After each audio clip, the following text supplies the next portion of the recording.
little thing living like you count, cause mama, I'm sure hard. Moi. Mä olen Vesa ja... Mitä? Mä oon joku tämmönen.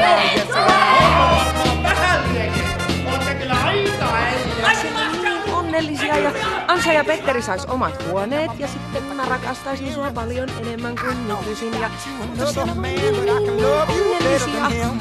Mentäis katsomaan sitä huomenna, Juuko. Hyvähän sun on puhua, sulla on ihana mies. Laskuvarjo hyppyttää sua synttäreitä, osaa puhua. Varmana ihan mahdoton sähkössä mielikuvituksena systeemi käytössä koko ajan. Mitä ajattelin helvetin tuu? Aina on joku jotain kuntoutuskipuja tai hormonihöpinää vinkulassa. Mulla on joku tämmönen kun...